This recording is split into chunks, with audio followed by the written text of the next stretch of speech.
Among the top studio executives in Hollywood, someone who's proven quite successful in picking projects that appeal to mass audiences is Tom Rothman. While he may not be popular among superhero movie fans for various reasons, his accomplishments speak for themselves. He is most well known for his tenure running 20th Century Fox.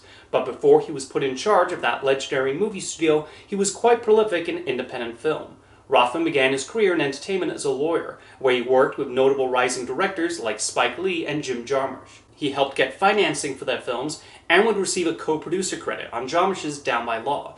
Based on his relationship with these filmmakers, he was hired as executive vice president of Columbia Pictures, but then left a few years later to join the Samuel Goldwyn Company. While there, he championed and approved the release of films like Kenneth Branagh's Henry V and Much Ado About Nothing, David Lynch's Wild at Heart, and Ang Lee's The Wedding Banquet and Eat, Drink, Man, Woman. He then hit upon an idea after seeing Disney acquire Miramax. Instead of a major studio buying up an indie company, why don't they start their own specialty film unit, taking advantage of their larger income to support and finance smaller films? He pitched the idea to various Hollywood studios, with 20th Century Fox eventually letting Rothman take a crack at it.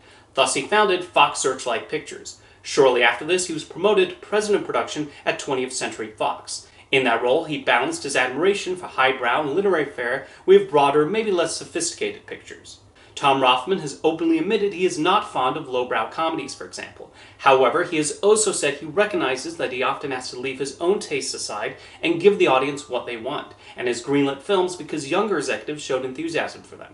While other people might end up in a film studio executive role because of their business experience and are mainly focused on numbers, Tom Rothman got into the film business because he's a genuine cinephile with a love for classic movies and even avant-garde films. Rothman even hosted the show Fox Legacy, where he talked about the history of various 20th Century Fox movies. In his position at Fox, he helped put into production films like There's Something About Mary, Ever After, Dr. Dolittle, The Thin Red Line, How Stella Got Her Groove Back, Never Been Kissed, Office Space, and Fight Club. The most challenging production he had to deal with during his early tenure at Fox was James Cameron's Titanic. The film went infamously over budget and even had to delay its original summer release date to give Cameron more time to complete it.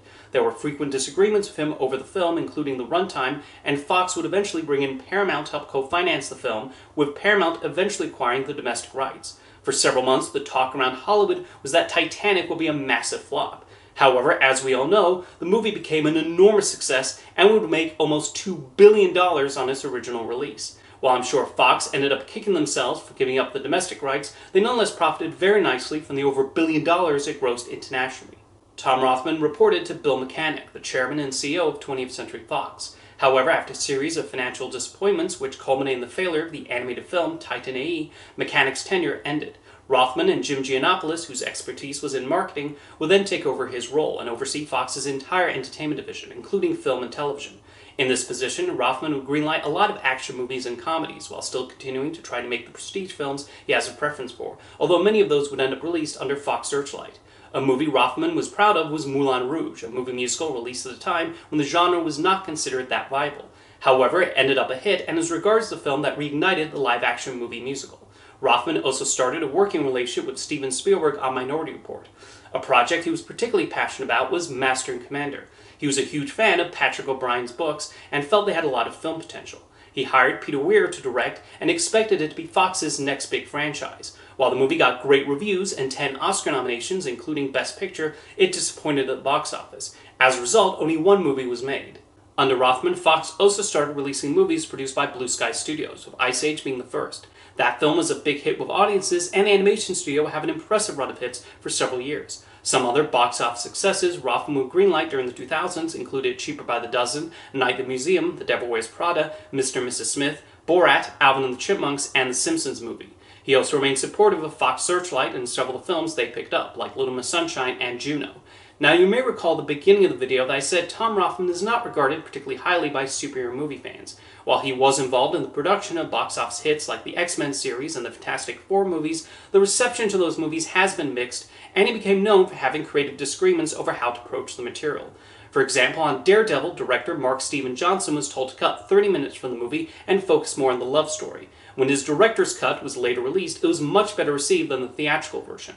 Peyton Reed originally pitched a 60s-inspired concept for Fantastic Four and developed that for a while, but then became clear to him that he and Fox had different ideas about the characters, and so he left and Tim Story ended up directing a different take. X-Men The Last Stand was a Superman movie that also went through difficulties during the writing phase. While the writers mainly wanted the movie to center on the Dark Phoenix storyline, Rothman was a lot more interested in the Mutant Cure storyline. So the production of the movie became a tug-of-war between the desires of the writers and Rothman, and the film ended up being a disjointed mess. It also did not help that Matthew Vaughn left the film over Fox's insistence on getting it finished by May 2006 release date, along with other issues, and Brett Ratner was quickly hired in his place. And on X-Men Origins Wolverine, Rothman had creative disagreements with director Gavin Hood. It was also common for Fox's superhero movies to usually run between 90 to 105 minutes, even though 2 hours is the norm for the genre, and this was usually because of cuts made to the films to reach that length. It's not just superhero movies that Rothman has had creative disagreements with filmmakers on. Tim Burton has said he did not enjoy working on Planet of the Apes, mostly because of executive notes, and even after the movie did well at the box office, he had no desire to direct a sequel. On Kingdom of Heaven, Ridley Scott was told to cut a large chunk of the movie, which resulted in important subplots being removed. When the movie was released in theaters, it was not well received by critics. Several months later, Scott released his director's cut, which was considered a major improvement. James Cameron got upset at the mere suggestion of cutting certain scenes from Avatar, namely the flying scenes, and rightfully pointed out that his success with Titanic should be more than enough reason to trust him. And much like with Titanic, we all know how Avatar turned out.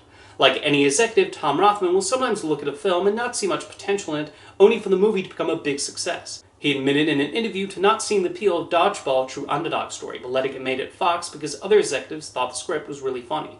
He also did not share Jim Giannopoulos' enthusiasm for Roland Emmerich's The Day After Tomorrow, and both argued over whether to make it or not. In the end, Fox did release the movie, and it was a big hit. There's also the case of Seth MacFarlane's Ted. Despite his relationship with Fox, Rothman turned the film down, and it became a huge success for Universal instead.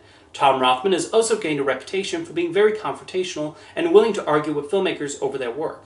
Nonetheless, his record at 20th Century Fox more than spoke for itself with the several hits he greenlit for production. During the early 2010s, he continued to improve the production of hits like Life of Pi, although that period also saw Fox struggle with the number of underperformers, and the studio even finished 6th place in market share in 2011 and 2012. As a result, Rupert Murdoch decided to restructure the studio in September 2012, and Rothman would leave the studio after 18 years there. He initially was going to become an independent producer, quickly signing on to produce Steven Spielberg's planned science fiction movie Robopocalypse, which was going to be a co-production between Fox, DreamWorks, and Disney. However, that movie never happened, and Rothman was instead hired by Sony to run TriStar Pictures. Meanwhile, a film Rothman had infamously turned down at Fox would eventually make its way to screens in the most unusual way. Ryan Reynolds and writers Rhett Reese and Paul Wernick have been wanting to make a Deadpool movie for years. However, Rothman did not think audiences would respond to the foul-mouthed comical superhero and was especially uncertain about the proposed R rating. The movie seemed like it would never happen until someone leaked test footage that was created to convince Rothman to make the movie. Deadpool even addresses him in the footage. Based on the enthusiastic online response, Fox finally approved production of the film, which became an enormous success. By that point, Rothman had already been promoted to chairman of Sony Pictures, following the ousting of Amy Pascal. He was specifically hired due to his ability at handling budgets and was tasked with reversing the studio's fortunes, which he has succeeded in doing.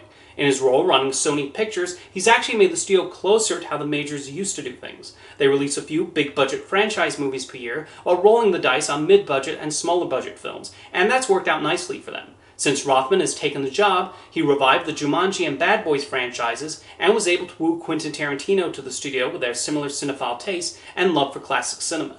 Tarantino's Once Upon a Time in Hollywood was a hit for Sony, and he will also direct his 10th and reportedly final movie for them.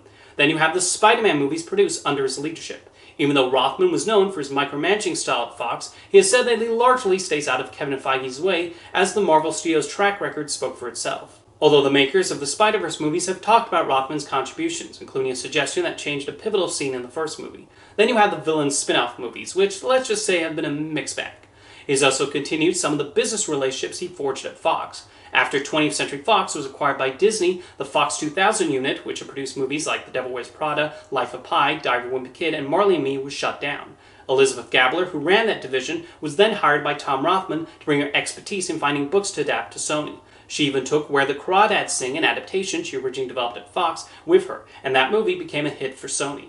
His previous association with Danny Boyle, who made several movies for Fox when Rothman was there, also likely played a role in Sony getting the rights to the upcoming 28 Days Later sequels. He seems to be applying a lot of what he did at Fox over in his new role at Sony Pictures, and if you look at the upcoming slate, there's a healthy assortment of blockbusters, sequels, video game adaptations, family films, horror movies, and prestige pictures. Like any studio executive, Tom Rothman has his faults and has not had a perfect batting average, but he has also proven to take a chance on movies and filmmakers that wind up successful with audiences. See you next time.